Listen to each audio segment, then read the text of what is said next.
Bismillahirrahmanirrahim. Assalamualaikum warahmatullahi wabarakatuh. Perkenalkan, nama saya Indran Wahyudi dari kelas C4 Manajemen dengan nomor pokok mahasiswa 101200072. Di dalam video ini saya akan menjelaskan tentang Ma'rifatul Quran. Yang pertama adalah kalamullah.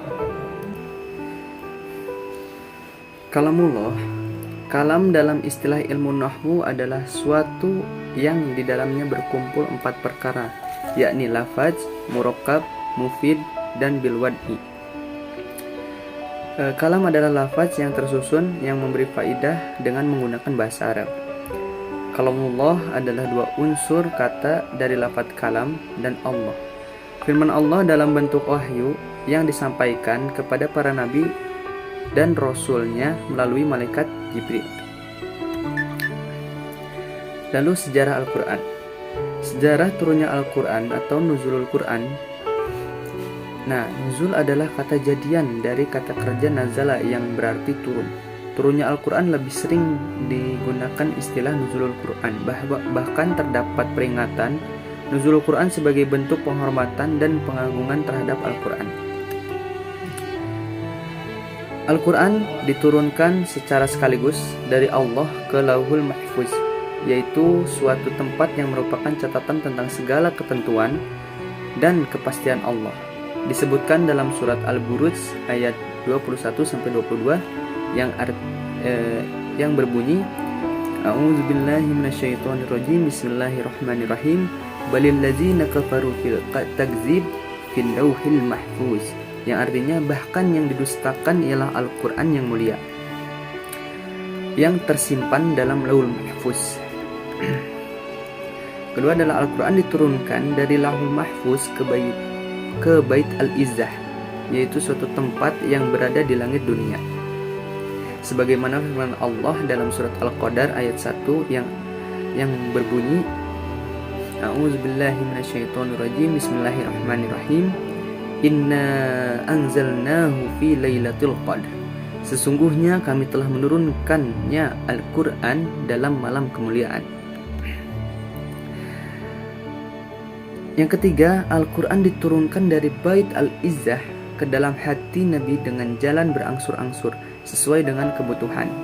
Hal ini diisyaratkan dalam Quran surat Asy-Syu'ara ayat 193 sampai 195 yang berbunyi, A'udzubillahi minasyaitonirrajim, Bismillahirrahmanirrahim.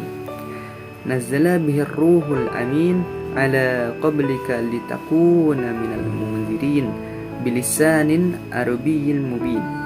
Yang artinya, dia dibawa turun oleh Ar-Ruh Al-Amin atau Jibril ke dalam hatimu Muhammad agar kamu menjadi salah seorang di antara orang yang memberi peringatan dengan bahasa Arab yang jelas. Al-Quran juga diturunkan Allah kepada Nabi Muhammad melalui malaikat Jibril. Al-Quran diturunkan secara berangsur-angsur. Nah, waktu turunnya Al-Quran itu selama kurang lebih 23 tahun atau lebih tepatnya 22 tahun, 2 bulan, 22 hari. Al-Quran juga terdiri dari 30 juz, 114 surah, 6.236 ayat, 74.437 kalimat, dan 325.345 huruf. Nah, surah pertama yang diturunkan adalah Al-Alaq ayat 1-5. Diturunkan pada malam 17 Ramadan tahun 610 Masehi di Gua Hiro. Yang ketiga adalah surah yang terakhir turun adalah Quran surat Al-Maidah ayat 3. Ayat tersebut turun pada tanggal 9 Zulhijjah tahun 10 Hijriah di Padang Arafah. Nah, siapapun tidak akan dapat membuat padanan Al-Quran atau tiruan. Katakanlah dalam surat Al-Isra ayat 88, katakanlah sesungguhnya jika manusia dan jin berkumpul untuk membuat yang serupa dengan Al-Quran ini, niscaya mereka tidak akan dapat membuat yang serupa dengannya, sekalipun sebagian mereka menjadi penolong sebagian yang lain.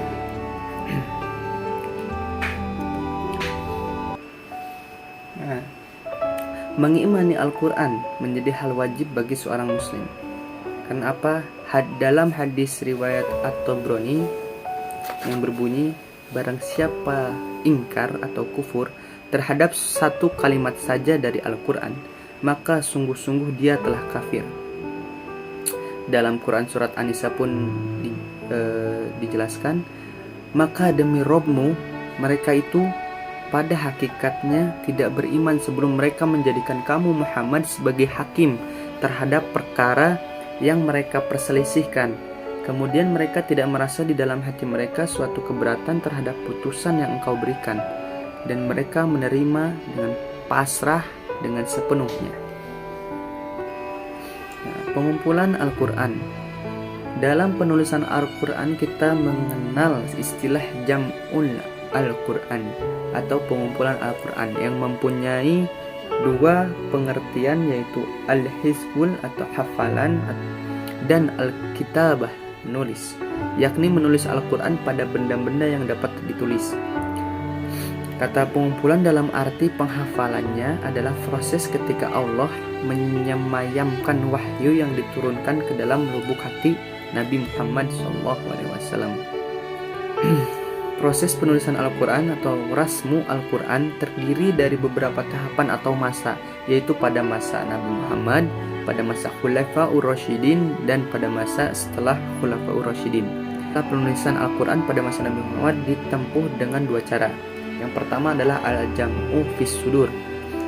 Nah, Rasulullah amat menyukai wahyu dan senantiasa menunggu turunnya wahyu dengan rasa rindu, lalu menghafal dan memahaminya. Jadi Nabi Muhammad itu langsung setelah turun wahyu biasanya langsung dihafalkan.